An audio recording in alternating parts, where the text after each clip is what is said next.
Hi everyone, good day. I'm Serix von Alesna from the Department of Communications and Humanities. Welcome to our second video lecture entitled The Modern Spark. The Modern Spark will cover ideas by philosophers in the modern era. In this lesson, we will be talking about philosophers like Francis Bacon, Soren Kierkegaard, Friedrich Nietzsche, and Martin Heidegger. In the eyes of Bacon, we humans are full of prejudices. But in his philosophy, prejudices are seen through different spectrums. Bacon calls this the idols of the mind. We humans have four idols of the mind, namely, idols of the cave, idols of the tribe, idols of the marketplace, and idols of the theater. The idols of the cave serve as our personal biases. It is our preference, our likes, our dislikes, our favorite color, or our favorite food. The idols of the tribe are biases from our tribe, community, and family. What are the things you like because of your upbringing? Do you like food salty because it's how your parents cook at home? Or do you prefer your adobo dry because this is what you are familiar with? The idols of the marketplace are biases we acquire through language and interaction. What is the meaning of the word for you? Is pangit an insult or a nickname? Some biases we have are brought by such interactions, and change of meaning are cause of the same said interactions. The last idol is the idol of the theater. This idol is the biases from systems of thought, from education, religion, dogmas, and principles. Things are important because of the knowledge we have acquired or because of the faith that we believe into. I understand this better because I have learned it, or this belief is precious because that is what I am part of. Values changes and the importance are altered because of such prejudices. Someone, something, or some ideas are precious not because it is important, but we see and think it is important. And Bacon is reminding us not to be narrow-minded simply because of our biases or prejudices. Bacon highlights the idea of prejudices, but in Kierkegaard's philosophy, he shifted the conversation onto the stages of life that we humans go through. The first stage is the aesthetic stage.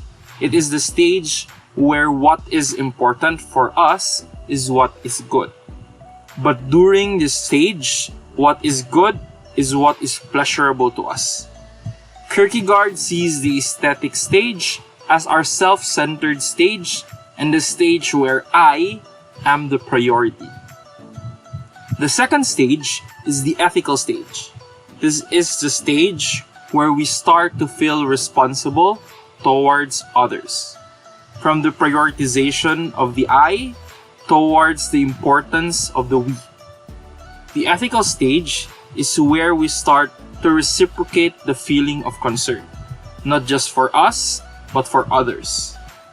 The third stage is the religious stage.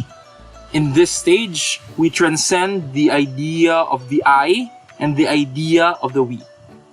Kierkegaard sees the religious stage as the selfless stage.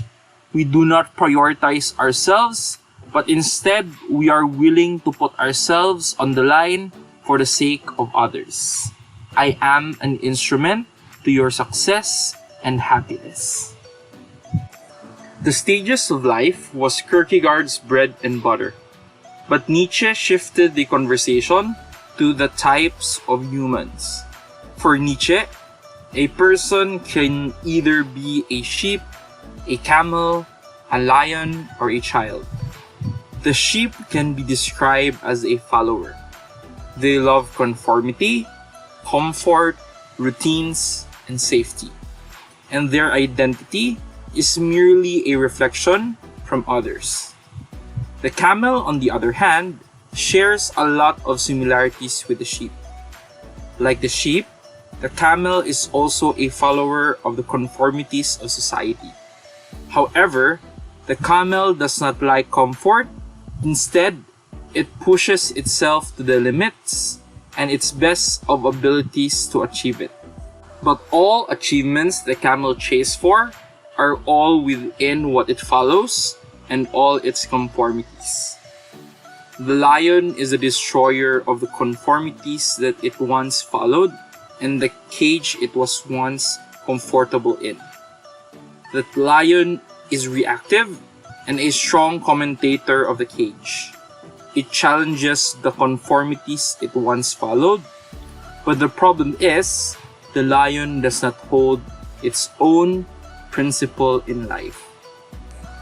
If the sheep and the camel simply follows the conformities being offered to them, and the lion reacts and hates to such conformities, but is unable to have any principle, the child is the ideal type in the eyes of Nietzsche.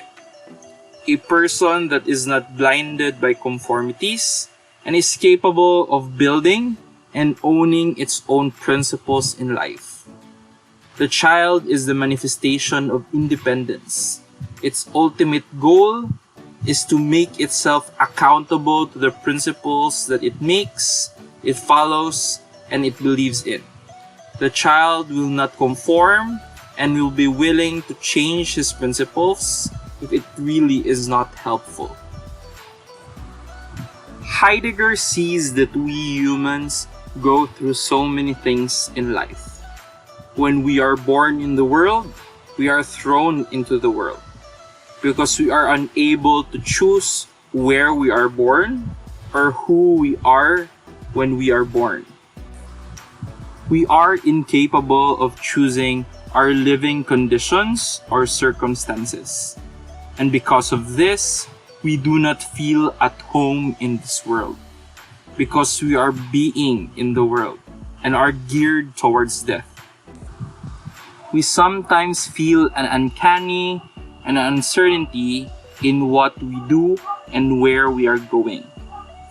Heidegger calls this uneasy feeling as angst or existential anxiety.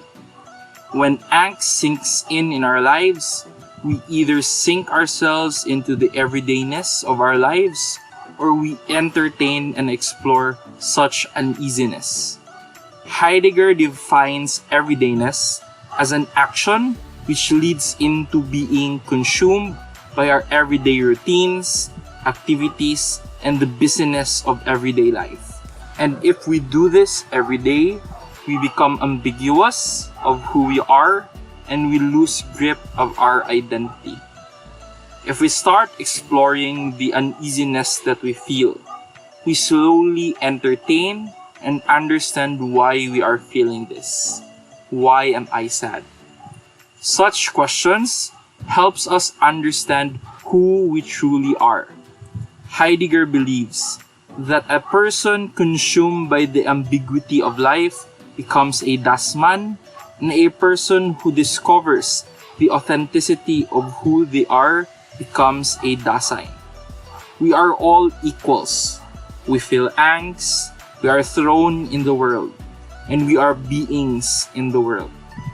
But what differentiates us from each other is how do we journey in such feelings. Are you busy continuing your life as usual? Or are you asking yourself, what should I pursue in life? With all of this, the next topic we are going to explore are questions on life, happiness, and love. And that is where our next lesson is heading.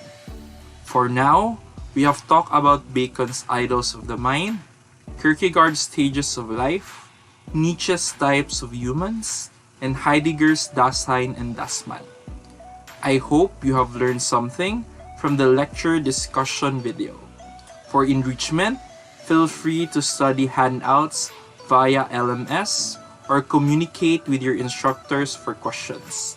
Likewise, please be reminded of the due dates of your activity worksheet available and accessible via LMS or other platforms provided by your instructors. Enjoy learning and keep safe.